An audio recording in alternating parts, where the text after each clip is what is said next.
이런 적 있으시죠? 신입사원이 들어왔는데 적응이 느려 보이고 일이 버거워 보이는 것 같아 걱정하셨던 적이 있으시죠? 이 친구가 잘 적응할 수 있을까?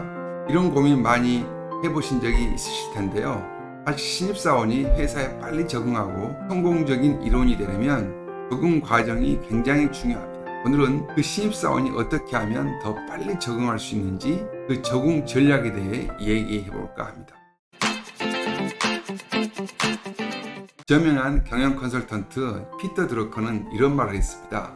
리더의 첫 번째 임무는 사람들이 일을 잘할 수 있게 만드는 것이다. 하지만 여기서 중요한 건 단순히 일을 시키는 게 아니라 신입사원이 그 일을 잘 적응하고 빨리 배워나갈 수 있도록 돕는 겁니다.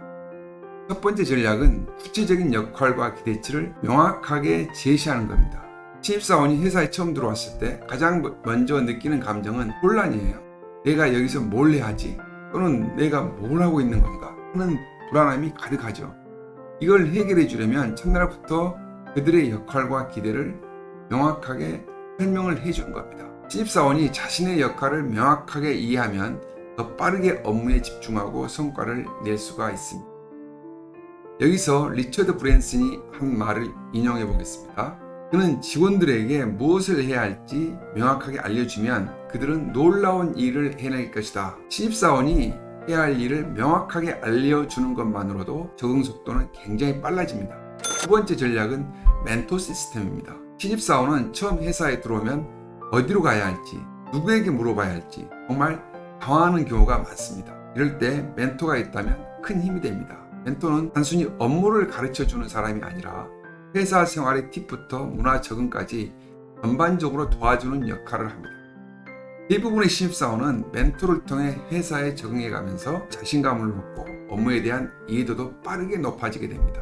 예를 들어 도요타에서 멘토 시스템을 적극적으로 활용해서 신입사원들의 적응을 돕고 있는데 이를 통해 생산성을 크게 높인 사례들이 있습니다. 신입사원에게는 이런 든든한 가이드가 있다는 것만으로도 안정감이 생기고 그 덕분에 빠르게 적응할 수가 있습니다. 세 번째 전략은 점진적으로 과제를 배정하는 것입니다. 작은 성공을 경험하면서 자신감을 얻고 점차 더 큰 과제에 도전할 수 있도록 이끌어야 합니다. 이 부분에서는 세계적인 경영학자 존 커트의 말이 떠오릅니다. 작은 성공은 큰 도전을 위한 발판이 된다. 신입사원에게 처음부터 큰 일을 맡기기보다는 작은 성공을 통해 자신감을 키워주는 게 중요하다는 뜻입니다.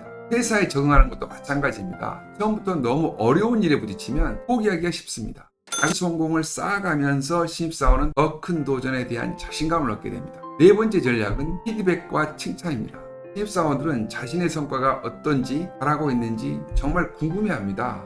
이럴 때 그들이 잘하고 있을 때는 즉각적으로 피드백을 주고 성과를 칭찬해 주는 것이 매우 중요합니다. 심리학자 캐롤 드웩은 긍정적인 피드백은 사람의 성장을 촉진하는 가장 강력한 도구라고 했어요. 신입사원이 잘하고 있을 때 그들의 노력을 인정해주고 구체적으로 칭찬해주는 것은 그들이 회사에 더 빨리 적응하는 데 큰 도움을 줍니다. 피드백은 단순한 칭찬으로 끝나는 것이 아니라 발전 가능성을 함께 이야기하면서 성장할 기회를 제공하는 것입니다. 그리고 신입사원이 빠르게 적응하려면 구체적인 역할과 기대치를 제시하고 멘토 시스템으로 지원해주고 점진적인 과제를 통해 성취감을 주고 긍정적인 피드백과 칭찬을 아끼지 않는 것이 핵심입니다. 신입사원의 적응은 단순히 첫날 오리엔테이션이 아니라 신입사원이 회사에 자연스럽게 자리를 잡고 성장할 수 있도록 돕는 전반적인 과정입니다. 신입사원이 빠르게 적응해서 회사의 중요한 자산으로 자리 잡는 것은 결국 회사의 성공과도 직결됩니다. 여러분들 이제 신입사원이 가장 잘 적응할 수 있는 환경을 만들어 보시기 바랍니다.